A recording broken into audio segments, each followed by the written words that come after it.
Feel the real fear with us.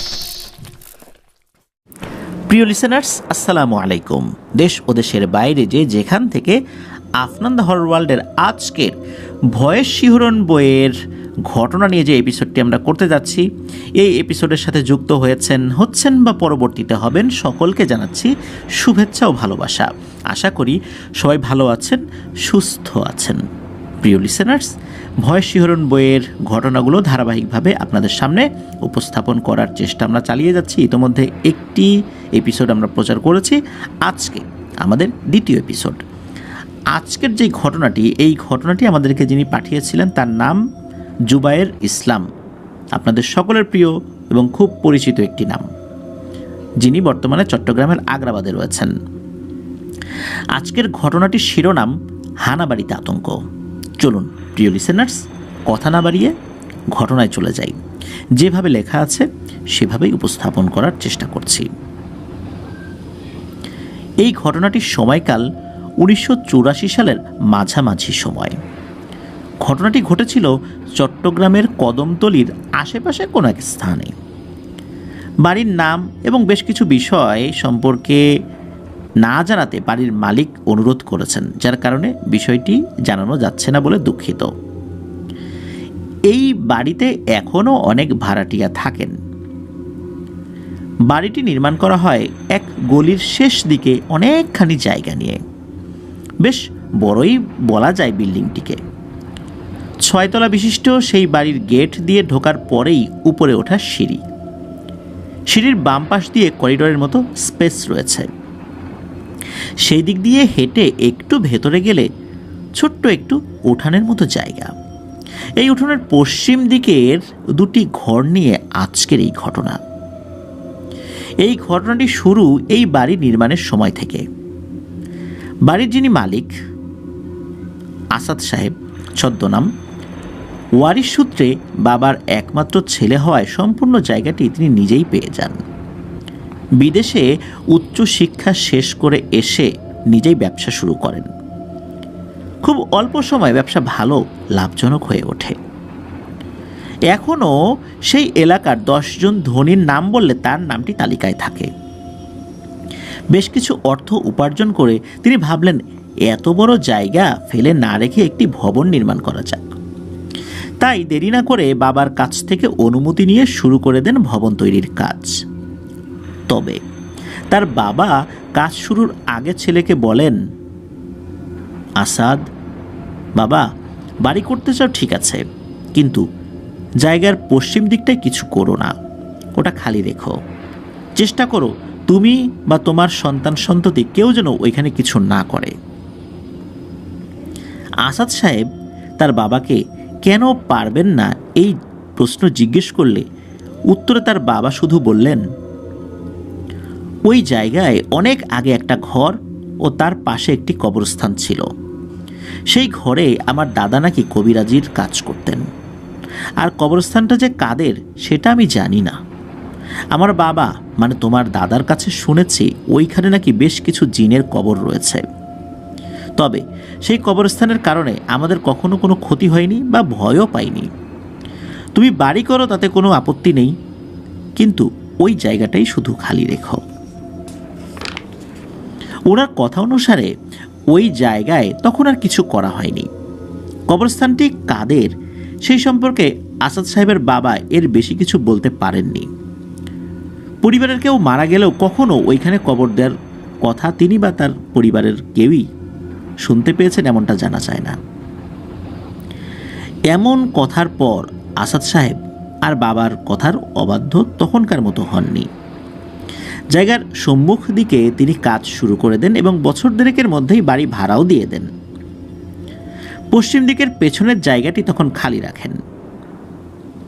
1988 সালের মে মাসে আসাদ সাহেবের বাবা হৃদরোগে আক্রান্ত হয়ে মারা যান। মারা যাওয়ার পরে আসাদ সাহেব আর তার বাবাকে দেওয়া কথা রাখেননি। একই বছরের শেষ দিকে তিনি পেছনের জায়গায় আবার নতুন বাড়ির কাজ শুরু করে দেন। ভয়াবহ এক অধ্যায়ের সূচনা এখান থেকেই। কনস্ট্রাকশন কর্মীরা জায়গাটি পরিষ্কার করা শুরু করলে প্রথম দিন তেমন কিছু হয়নি, কিন্তু দ্বিতীয় দিনে জায়গা পরিষ্কারের সময় একজন কর্মী সাপের কামড় খেয়ে চট্টগ্রাম মেডিকেল কলেজে ভর্তি হন। উল্লেখ্য, এলাকাটি শহরের বলতে গেলে মাঝামাঝিই হবে। সেখানে কখনো এর আগে কেউ সাপ দেখেনি। এমনকি বিল্ডিং নির্মাণের আগে বাচ্চারা খেলাধুলা করতো এখানে, তারাও কোনো দিন আক্রান্ত হননি। যাক সে কথা। সাপের কামড় খাওয়া ব্যক্তির চিৎকার শুনে আশেপাশের কর্মীরা ছুটে আসেন, কিন্তু কামড়ের দাগ দেখলেও তারা কোনো সাপ তখন বা তার পরেও খুঁজে পাননি। এভাবেই টুকটাক ঝামেলার মধ্যেই এগোতে থাকে বাড়ি তৈরির কাজ। কখনো মেশিন বন্ধ হয়ে যেত, কখনো এটা ওটা খুঁজে পাওয়া যেত না, কখনো আবার কাজ করতে করতে ছোটোখাটো দুর্ঘটনার শিকার হতো কর্মীরা। তার মধ্যে একটি ঘটনা বলতে হয়। নতুন বাড়ির কাজ যখন শেষের দিকে, তখনকার এক রাতের ঘটনা। কন্ট্রাক্টর সাহেব বাড়ির কাজ শেষ হওয়া অবধি সেখানেই ছিলেন।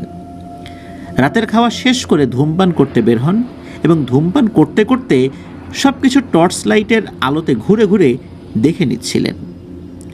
পশ্চিম দিকে যে জায়গার কথা বলা হয়েছে সেখানে পাশাপাশি দুটি ইউনিট তৈরি হয়েছে। কন্ট্রাক্টর সাহেবের নাম ছিল গিয়াস। তিনি সেই ঘরগুলোর দিকে এগিয়ে আসতেই প্রথম ইউনিটের ঘরের ভেতর থেকে হালকা কথাবার্তার শব্দ শুনতে পান। শব্দ শুনে প্রথমে যে জিনিসটা তার মাথায় আসে সেটা হলো চোর। নিশ্চয়ই সিমেন্ট বা লোহা চুরি করতে এসেছে। এই ভেবে তিনি আস্তে আস্তে সেই ঘরের ভেতরে ঢোকেন। উল্লেখ্য, নতুন বাড়ি তখনও কিন্তু দরজা জানলা লাগানোর কাজ শুরুই হয়নি। প্রথম রুম পার হয়ে তিনি যখন দ্বিতীয় রুমে ঢুকতে যাবেন তখন শুনলেন ওই রুম থেকে কেউ বলছে, এই এই কন্ট্রাক্টর আসছে, ওর একটু দেখা দেওয়া দরকার না? এই কথা শুনে গিয়াস সাহেব তাড়াতাড়ি টর্চ লাইট জ্বালিয়ে দ্বিতীয় রুমে ঢোকেন চোর ধরার আশায়। কিন্তু যা দেখলেন সেটা সারা জীবনের জন্য তাকে ভয়ঙ্কর এক স্মৃতি হিসেবে বয়ে বেড়াতে হয়। লাইট নিয়ে ঘরে ঢুকেই তিনি দেখেন মেঝেতে হাঁটু মুড়ে পুরুষের পোশাক পরা একটি অবয়ব বসে আছে, কিন্তু তার কোনো মাথা ছিল না। তার গলা দিয়ে তখনও টাটকা রক্ত ঝরছে। এটা দেখে তিনি ভয়ে মারাত্মক চিৎকার দিয়ে জ্ঞান হারান। চিৎকার শুনে অন্যান্য কর্মচারীরা দৌড়ে এসে সেখান থেকে তাকে অজ্ঞান অবস্থায় হসপিটালে নিয়ে যান। দিন চারেক পর সুস্থ হয়ে তিনি আসাদ সাহেবের সাথে দেখা করে জানিয়ে দেন যে বাকি কাজ যেন অন্য কাউকে দিয়ে করানো হয়। তিনি আর এই বাড়ির কোনো কাজ করবেন না। কাজ বেশি বাকি না থাকায় আসাদ সাহেব এলাকার কিছু রাজমিস্ত্রি দিয়ে বাকি কাজটুকু শেষ করেন এবং বাড়ি ভাড়াও দিতে সক্ষম হন।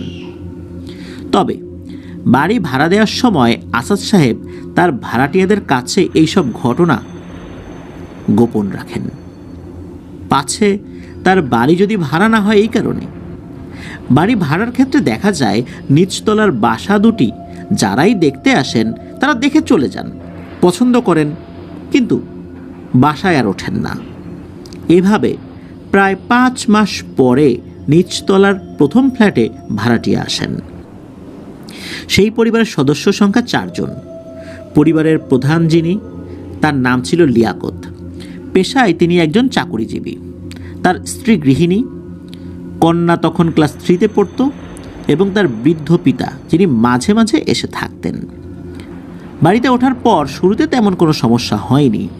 সব কিছু গোছগাছ করে নিয়ে সুন্দরভাবে তাদের জীবন কাটছিল, কিন্তু সেটা ছিল খুব অল্প সময়ের জন্য। খুব তাড়াতাড়ি তাদের জীবনে নেমে এলো বিভীষিকা। চাকরির সুবাদে লিয়াকত সাহেবকে প্রায় রাত করে বাড়ি ফিরতে হয়। এমনও দিন যায় তিনি বাড়ি আসতে পারেন না ঠিকমতো রাতের বেলা, এত ব্যস্ত। যেদিন থেকে ঘটনা শুরু সেই দিনও তিনি বেশ রাত করে বাড়িতে ফেরেন। সময় আনুমানিক রাত 2টো এরকম। গেটের ভিতরে ঢুকে তিনি যখন ছোট্ট উঠোনের কাছে আসেন তখন সিঁড়ির পাশে জ্বলতে থাকা বাল্বের আলোতে লক্ষ্য করেন তার ঘরের দরজার কাছে 3টি বাচ্চা খেলা করছে। স্পষ্টভাবে তাদের চেহারা সেই অল্প আলোতে দেখা যাচ্ছিল না। হঠাৎ করে দেখে তিনি হকচকিয়ে দাঁড়িয়ে যান। ভাবতে থাকেন, এত রাতে কোন বাসার ছেলেপেলে খেলা করে? এসব ভাবতে ভাবতে একটু সামনে এগিয়ে গেলে তার পায়ের শব্দে বাচ্চাগুলো খেলা বন্ধ করে তার দিকে একসাথে ফিরে তাকায়। লিয়াকত সাহেব দেখতে পান সবগুলো বাচ্চার চেহারা আগুনে পোড়া মানুষের মতো, এবং তারা সবাই জিভ বের করে তার দিকেই তাকিয়ে আছে। এরূপ অবস্থায় যা হয়, তিনি মারাত্মক ভয় পেয়ে যান। চিৎকার দিতে যাবেন, এমন সময় দেখতে পান বাচ্চাগুলো দৌড়ে বাড়ির পেছনে সরু গলির দিকে চলে গেছে। লিয়াকত সাহেব দেরি না করে তার বাসার দরজায় দ্রুত করাঘাত করেন, এবং একটু পরে তার বাবা দরজা খুলে দিলে তিনি ঘরের ভেতরে হুমড়ি খেয়ে পড়েন। তার স্ত্রী দ্রুত স্বামীকে একটু পানি এনে দেন। পানি পান শেষে তার বাবা জিজ্ঞেস করেন, কি হয়েছে? তিনি এমন করছেন কেন? লিয়াকত সাহেব সবাই ভয় পাবে এই ভেবে ওই সময়ে আর কিছু বললেন না, শুধু বললেন, কাজের প্রেশার একটু খারাপ লাগছে বাবা, চিন্তা করো না, ঘুমিয়ে যাও, রাত হয়েছে। এ নিয়ে আর কোনো কথা হলো না, সবাই ঘুমিয়ে পড়লেন। পরদিন ছিল হরতাল। ওই সময়ে হরতাল অনেক ভয়ানক অরাজকতার দিন ছিল। সেই লিয়াকত সাহেব কাজে যাননি। সকালে উঠে নাস্তা করে বাসার সামনের উঠোনে বসে পত্রিকা পড়ছিলেন। হঠাৎ ওনার চোখ পড়ে গেল বাসার পেছনের সেই সরু গলিটার দিকে। তিনি পত্রিকা হাতে হাঁটতে হাঁটতে সেই দিকে এগিয়ে যান। গিয়ে দেখলেন গলিটা এত সংকীর্ণ যে সেখান থেকে বাচ্চা বা বুড়ো কারোরই যাতায়াত বা হাঁটা চলা সম্ভব নয়। এসব ভাবতে ভাবতে তিনি আবার উঠোনে ফেরত আসেন এবং পত্রিকা পড়তে থাকেন। আস্তে আস্তে সময় গড়িয়ে প্রকৃতি তার নিয়ম করে সন্ধ্যার অন্ধকার রূপ ধারণ করে। লিয়াকত সাহেবের প্রচুর ধূমপানের অভ্যাস ছিল। তিনি ঘণ্টাখানেক পর পর বাইরে ধূমপান করতে যেতেন। সেদিনও তিনি ধূমপান করে বাইরে একটু আড্ডা দিয়ে বাসায় ফিরছিলেন। গেট দিয়ে ঢুকেই তিনি তার স্ত্রীর চিৎকার শুনতে পান। দৌড়ে তিনি ঘরের কাছে গিয়ে দেখেন দরজা খুলে তার স্ত্রী, কন্যা, বাবা বাইরে বেরিয়ে আসছেন। চিৎকার শুনে অন্য বাসার প্রতিবেশীরাও বের হয়ে এসেছেন। লিয়াকত সাহেব কাছে এসে তার স্ত্রীকে জিজ্ঞেস করলেন, কি হয়েছে?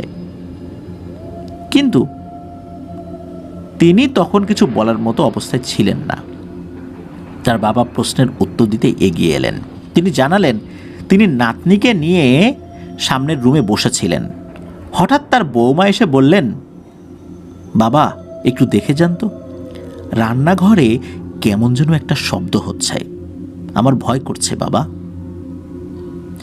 একথা শুনে তিনি উঠে রান্নাঘরের দিকে যান আস্তে আস্তে। যেতে যেতেই তিনি একটা ভয়ঙ্কর শব্দ শুনছিলেন। মনে হচ্ছিল কেউ বিলাপ করে মরা কান্না কাঁদছে, আর সেই কান্নার স্বরটা অনেক মোটা এবং পুরুষালী। তিনি বেশ ভয় পেয়ে পিছিয়ে আসেন এবং এসে সবাইকে নিয়ে ঘরের বাইরে বের হতে যাবেন। এমন সময় এই লিয়াকত ভাইয়ের স্ত্রী চিৎকার দিয়ে ওঠেন। এরপরে তারা বাইরে বেরিয়ে আসেন। লিয়াকত সাহেব তার স্ত্রীর কাছে গিয়ে জিজ্ঞাসা করেন কি হয়েছে। তার স্ত্রী এই প্রশ্নের উত্তরে কিছু না বলে তার ডান পায়ের নিচের দিকে ইশারা করেন। লিয়াকত সাহেব দেখলেন ডান পায়ের নিচে ছোট একটা বাচ্চার হাতের ছাপ দেখা যাচ্ছে। জায়গাটি রক্ত জমাট বেঁধে গেছে, শক্ত করে ধরা হয়েছিল ওখানে। পাশের বাসার প্রতিবেশী লিয়াকত সাহেবকে বললেন, ভাই আজকে আপনারা আমাদের বাসায় থাকেন, সকালে দেখি কিছু করা যায় কিনা, কিন্তু আজকে ওই বাসায় আর ঢুকেন না। তখনকার দিনে প্রতিবেশীদের খুব আন্তরিকতা ছিল, যা এই যুগে নেই। লিয়াকত সাহেব না করলেন না। তারা সবাই পাশের বাসায় থাকলেন সেই রাতে। পরের দিন সকালে লিয়াকত ভাই সবাইকে নিয়ে ঘরে ফেরত আসেন। এসে দেখেন সবই ঠিক আছে, শুধু রান্নাঘরের জিনিসপত্র এদিক ওদিক পড়ে আছে। সব গোছগাছ করে লিয়াকত সাহেব বাড়িওয়ালার সাথে দেখা করতে যান। আসাদ সাহেব সব কিছু শুনে ওনার সামনে সব হেসে উড়িয়ে দিয়ে বলেন, আরে ভাই, এগুলো কিছু না, নিচতলার বাসা তো, তাই হয়তো বিড়াল এইসব সমস্যা করছে। তারপরও আপনার মনের শান্তির জন্য আমি একজন হুজুর পাঠাবো, উনি গিয়ে আপনার বাসা বন্ধ করে দিয়ে আসবেন। হাসি মুখে এসব কথা বললেও আসাদ সাহেবের মনে তখন বেশ ভয় কাজ করা শুরু করে দেয়।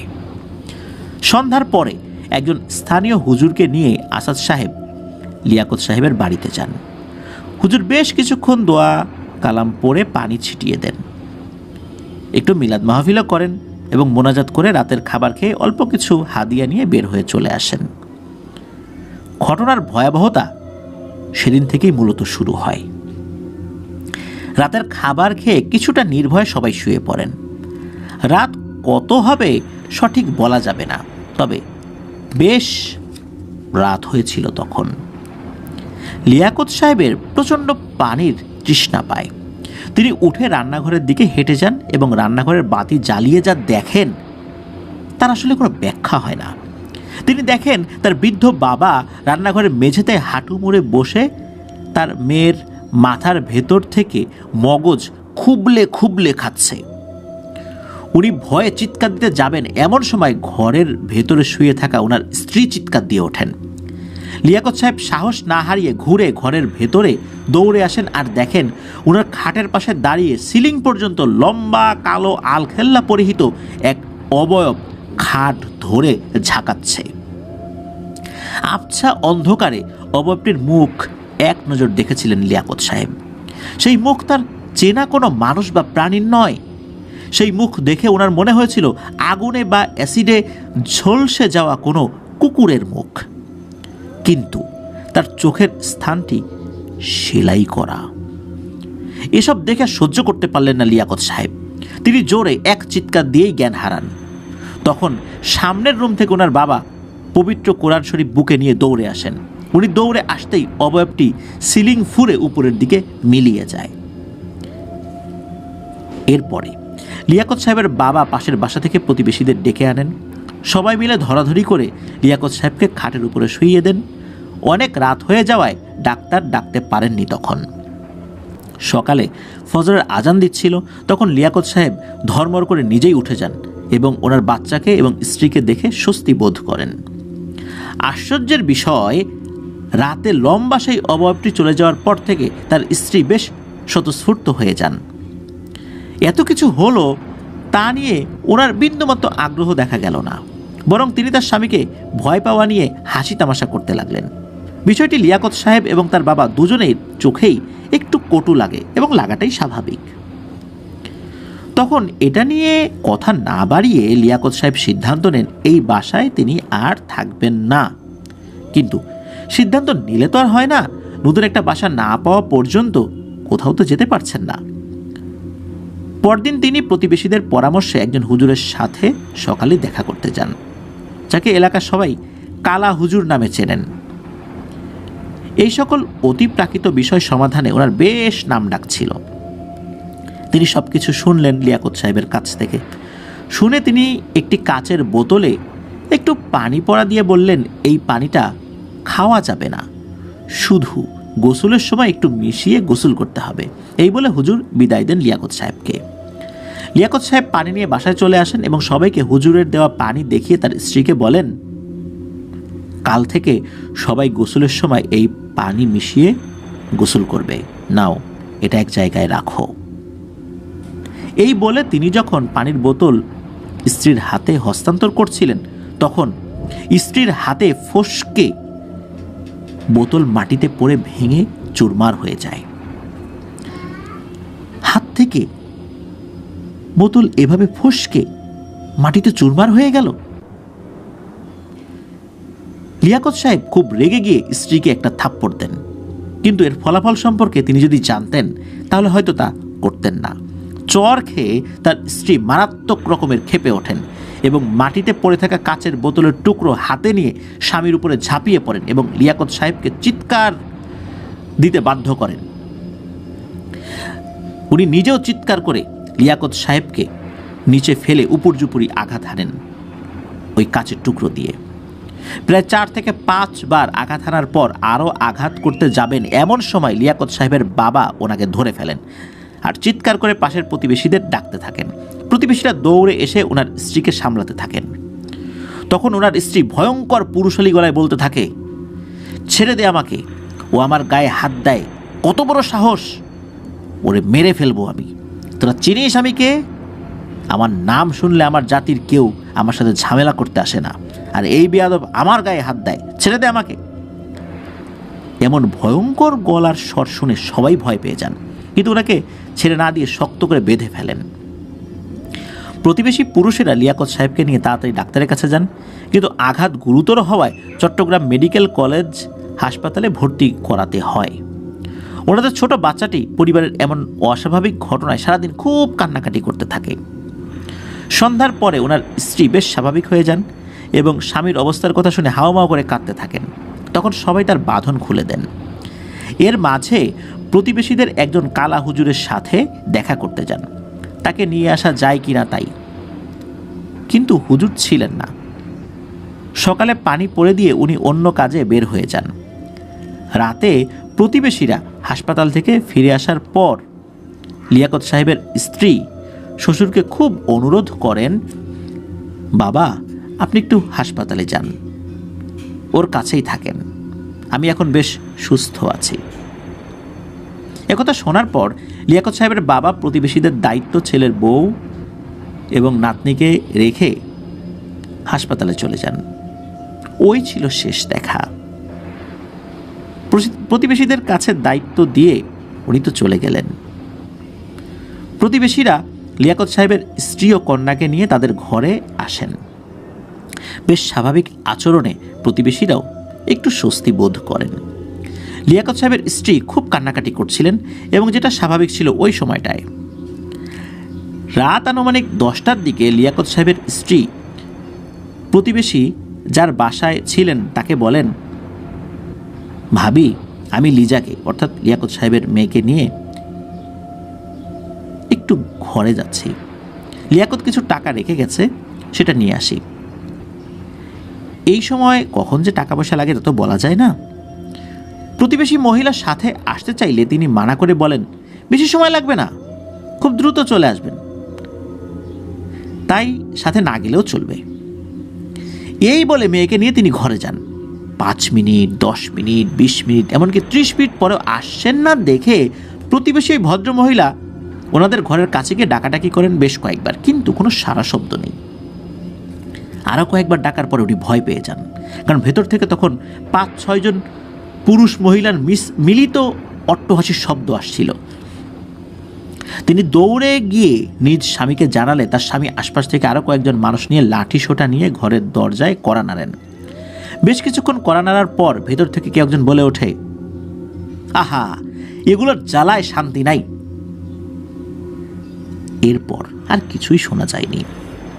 আরও কিছুক্ষণ কড়া নাড়ার পরও খুলছে না দেখে সবাই দরজা ভেঙে ফেলেন। সামনের রুম পার হয়ে ভেতরের বেডরুমে ঢুকেই সবাই ভয়ে স্তব্ধ হয়ে যায়।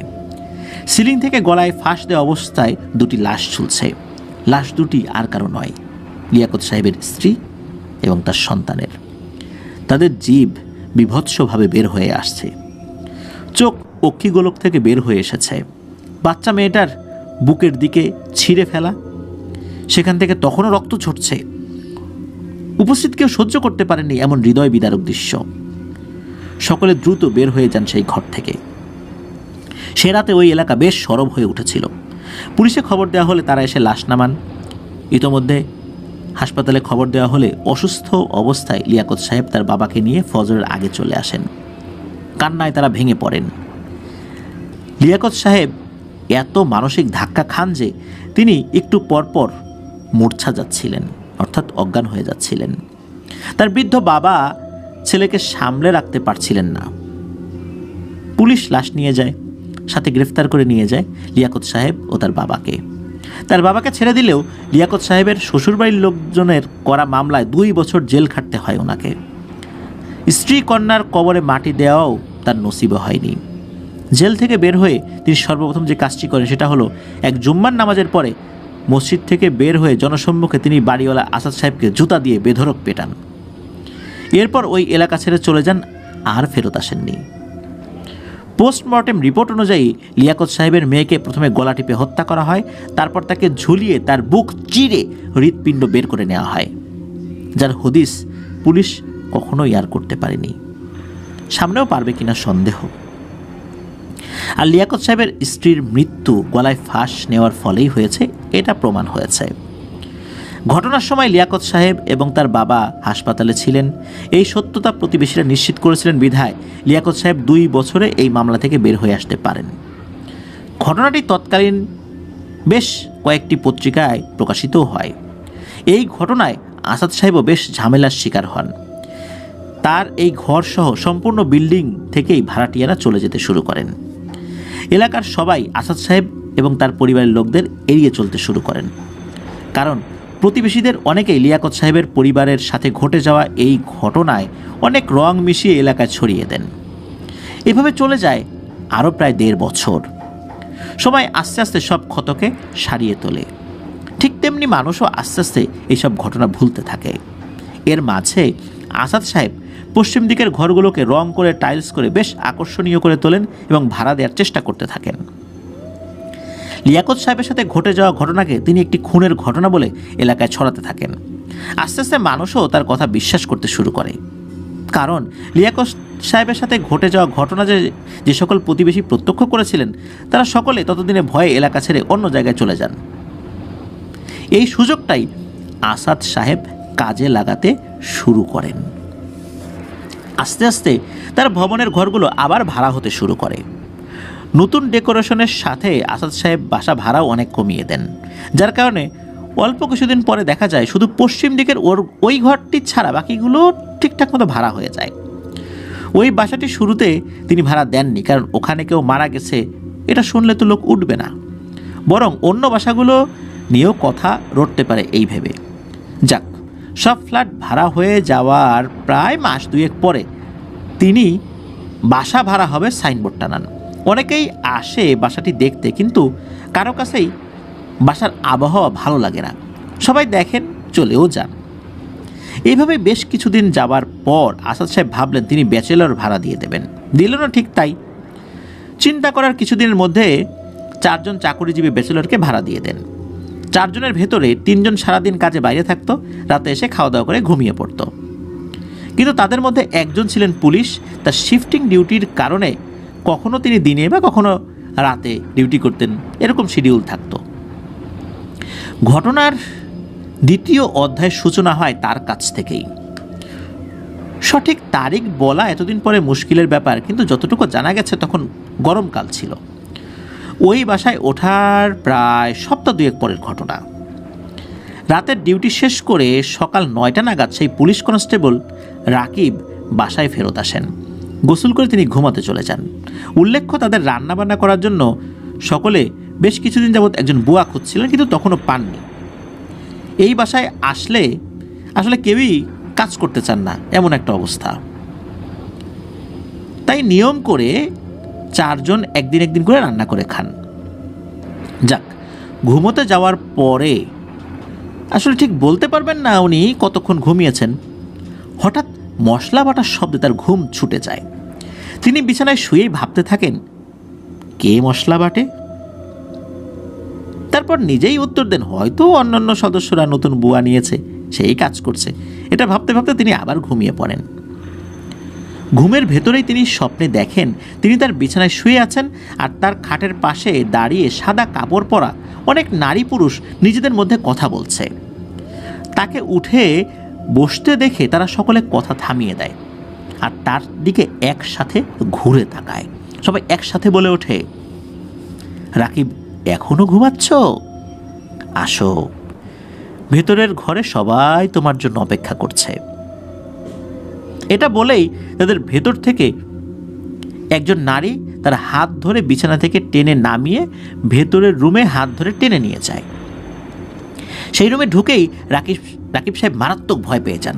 তিনি দেখেন ভেতরের রুমের সিলিং থেকে তার 3জন রুমমেটের মৃতদেহ ফাঁসি দেওয়া অবস্থায় সিলিং থেকে ঝুলছে। এটা দেখে ঘুমের ভেতরেই তিনি চিৎকার দিয়ে ওঠেন এবং তার ঘুম ভেঙে যায়। রাকিব সাহেব বেশ সাহসী মানুষ ছিলেন, যেহেতু পুলিশে চাকরি করতেন। তিনি এটাকে নিছক স্বপ্ন ভেবে বিছানা থেকে নেমে বাথরুমের দিকে যান, একটু ফ্রেশ হবেন এই ভেবে। বাথরুম এবং রান্নাঘর পাশাপাশি ছিল। বাথরুমে প্রবেশ করে তিনি যখন হাত মুখ ধুচ্ছেন তখন শুনতে পান রান্নাঘরের ভেতরে কারা যেন ফিস ফিস ফিস ফিস করে কথা বলছে। তিনি হাত মুখ ধুয়ে বের হয়ে রান্নাঘরের দিকে উকি দিয়ে দেখেন না, কেউ নেই। এরপরে নিজের জন্য বরাদ্দকৃত খাবার খেয়ে তিনি বাসা থেকে বের হয়ে যান। নিছক মনের ভুল ভেবে এসব টুকটাক বিষয় নিয়ে খুব বেশি তিনি আর ভাবলেন না। সন্ধ্যায় 2জন রুমমেট, যাদের নাম যথাক্রমে মুবিন ও সিরাজ, কাজ থেকে ফেরত আসেন। তারা 2জন একই কোম্পানিতে কাজ করেন। তারা কাজ থেকে ফিরে আসার পর রাকিব সাহেব তাদেরকে জিজ্ঞেস করেন তারা রান্নার জন্য কোনো বুয়া নিয়োগ দিয়েছেন কিনা। উত্তরে মুবিন সাহেব বললেন, না ভাই, এখনও পাইনি। আজ সকাল আমি নিজেই রান্না করে গিয়েছি। কেন ভাই, আপনার খাবারে কি কোনো সমস্যা হয়েছে, কমটম পড়েছে? রাকিব সাহেব উত্তরে বললেন, না ভাই, তা না, আজ সকালে এসে ঘুমানোর পর আমি রান্নাঘরে মশলা বাটার শব্দ শুনেছি, তো তাই জিজ্ঞেস করলাম। হয়তো আমার মনের ভুল, যাক বাদ দেন, আমি কাজে যাচ্ছি, আপনারা থাকেন। এই বলে রাকিব সাহেব উঠে তৈরি হয়ে কাজে চলে যান। স্বপ্নের ব্যাপারটা তিনি আর কাউকে জানালেন না। চতুর্থ সদস্য, নাম সিফাত সাহেব, তিনি কাজ থেকে ফিরে আসলে 3জনে মিলে খাওয়া দাওয়া সেরে কিছুক্ষণ কার্ড খেলে শুয়ে পড়েন। 4জনের মধ্যে সামনের রুমে সিফাত সাহেব রাকিব সাহেবের সাথে শেয়ার করে থাকেন, বাকি 2জন ভেতরের রুম শেয়ার করে থাকেন। রাকিব সাহেব না থাকলে তিনি একাই থাকেন সামনের রুমে। উল্লেখ্য, সবার খাট কিন্তু আলাদা। সেদিন রাতের কথা। সিফাত সাহেবের খুব পানির তৃষ্ণা পায়। তিনি ঘুম থেকে উঠে পানি পান করার উদ্দেশ্যে খাটের উপরে উঠে বসেন। তার মাথার পাশে রাখা জগ থেকে পানি ঢেলে পান করার পর শুয়ে পড়বেন আবার। এমন সময় পাশের বেডে তার চোখ পড়ে।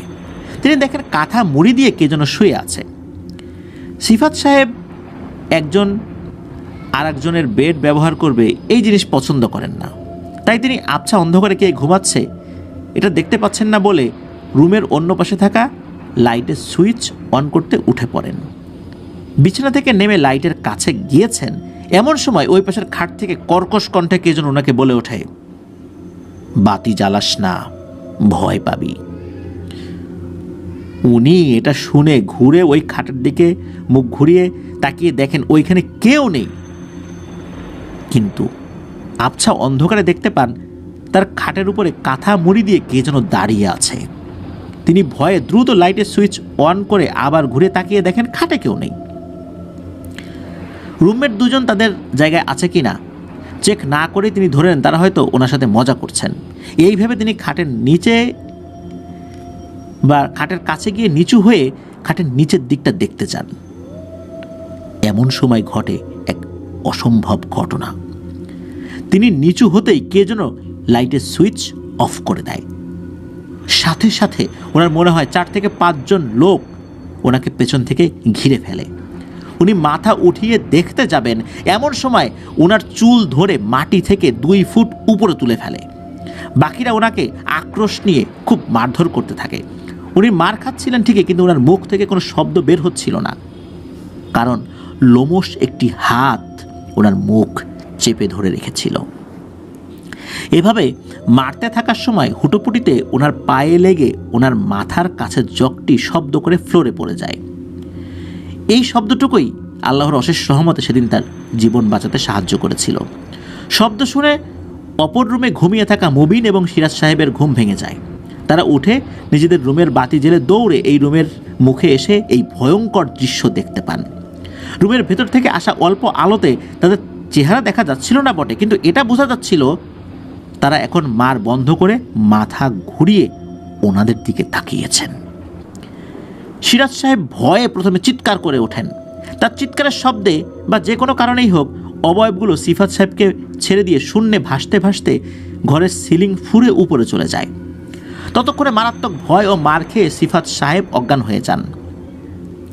সিরাজ সাহেব ও মুবিন সাহেব দৌড়ে ওনার কাছে আসেন এবং দ্রুত দরজা খুলে ওনাকে বাইরে নিয়ে বেরিয়ে যান। ওনাদের চিৎকার চেঁচামেচিতে আশেপাশের লোকজন বের হয়ে আসেন। আগের কোনো ভাড়াটিয়া তো নিচতলায় তখন আর ছিল না।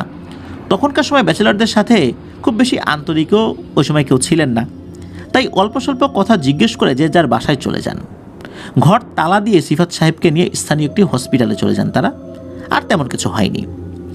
আনুমানিক সকাল 9টায় রাকিব সাহেব কাজ থেকে ফেরত আসেন।